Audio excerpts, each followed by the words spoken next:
Bienvenue à tous. Nouveau numéro de l'hebdomadaire Quinois le soir est déjà disponible. Plusieurs rubriques sont à lire sur le soir. Note l'éditeur, rencontre du cardinal Mosengo et les artistes congolais, processus électoral, démêlés judiciaires, politique, société, questions environnementales, croyances et religion, culture, actualité mondiale et sport. Note l'éditeur, qui sème le vent.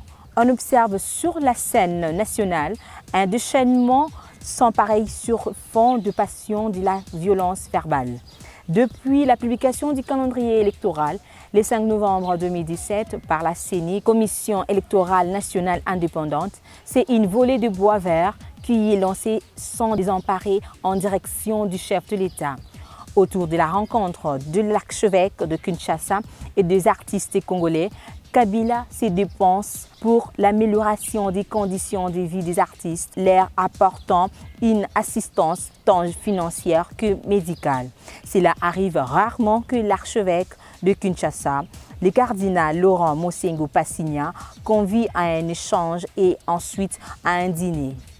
Les artistes et acteurs culturels congolais, c'est pourtant arrive le vendredi 10 novembre 2017 à la cathédrale Notre-Dame du Congo, à Lingwala. Il s'agissait pour l'archevêque de lancer un appel de prise de conscience aux artistes et hommes de la culture sur leurs missions et responsabilités dans la société. S'agissant de la politique, les RASOP limités piégés par la communauté internationale. À l'analyse de faits et gestes que passant les dirigeants du RASOP, limités dirigés par Félix Toussaint Tshilombo Tshisekedi, on se rend compte qu'il y a une sorte de débandade qui a élu d'homicide chez les radicaux de l'opposition, indique l'hebdomadaire Le Soir. Droits humains. Cas de violation flagrante sur Roger Nzembela et Chimène Biavanga.